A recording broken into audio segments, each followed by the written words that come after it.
Our last property we're going to look at today is power property. So just as we did the other ones, let's look at the power property for exponent rules. So what is the rule when I have x squared raised to a power of 3? I end up multiplying these two numbers. Oops. So I end up multiplying 3 times 2. So it's going to be x to the 2 times 3, which is x to the 6th power, right? So when I am raising it to a power, I end up multiplying those values together. So the same thing is going to apply here. So I've got a logarithm here. Notice that I didn't change the number of bases. Like I still only had one one base, right? X to the 2 raised to the 3rd still stayed as 1x, whereas up here I had 2 bases and 2 bases, right? The same is going to apply here. So this rule just looks slightly different than the other two up here because I went from 1 to 2.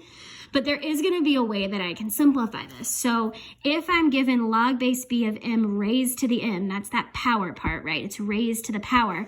I know that my rule is going to signal multiplication, right? So the way I'm actually going to multiply this is I'm just going to drop it down in front. It's going to be n times log b of m. And that can be really helpful when I'm solving an equation, right? Because once I drop that down, I now know, oh, I could just divide both sides by n. It might actually help you break down that equation a little bit easier, all right?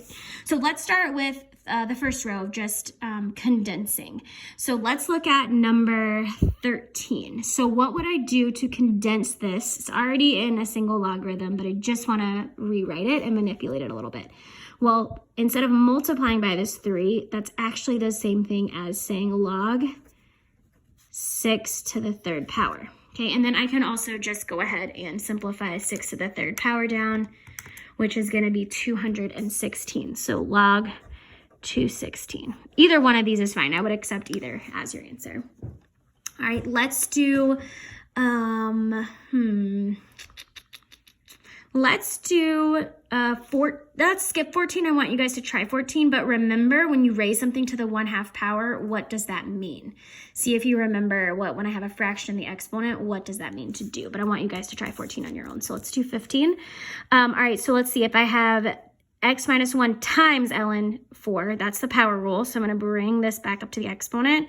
So I have ln 4 raised to the x minus 1. There's nothing I can do here for that, so I'm just going to leave it as ln 4 to the x minus 1. When I have that variable there, if I don't have an equation like equals 10 or equals something, I can't do anything else with that manipulation. All right, similar concept. Let's look at expanding. We're actually going to do 17 and 18, and you guys can do 16 on your own. So when you're done with this video, I want you guys to try 14 and 16. Okay, let's look at 17 and 18. So natural log of the cubed root of 2x plus 1. Okay, this is interesting because I don't exactly know like what the power is here, right? So I know that I need to start with a power to then move that power down to the front. But I do know how to manipulate this radical. This is why it's really important that you're building on your skills each unit.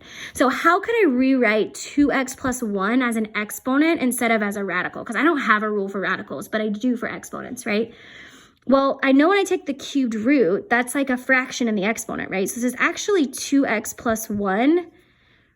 There's no exponent here, so it's just raised to the 1/3. That's the same thing as the cubed root. Now I can easily drop that exponent down in front. Let's see if I can do this in an easy way.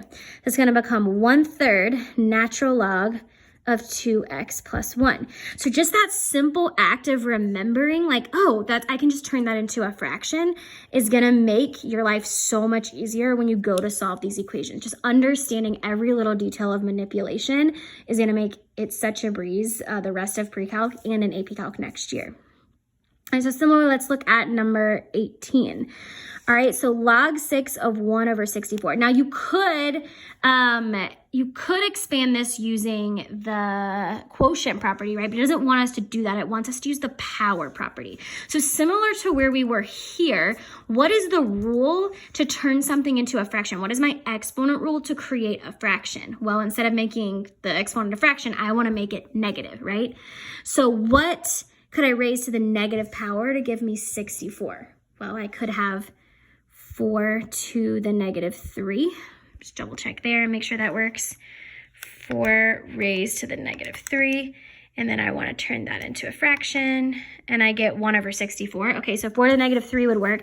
I could also do 8 to the negative 2. Let's make sure that works. 8 raised to the negative 2. I'm going to turn that into a fraction, and I get 1 over 64. So actually, either of these would work because they're equivalent, right? I'm just trying to come up with one equivalent example. So let's just use 4 to the negative 3, since that's the first one we came up with.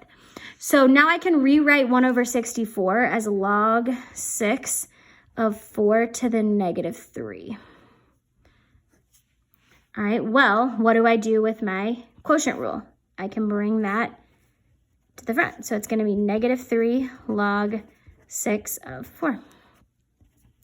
And that will be my final answer. So once again, getting rid of that fraction is going to make my manipulation much simpler when I go to solve that equation. All right, so go ahead and pause the video, and I want you to try those number 14 and 16, and then check your answers when you're done. And then we're going to move on to the next page, which is going to have us putting all of these together, which is really the important piece moving forward.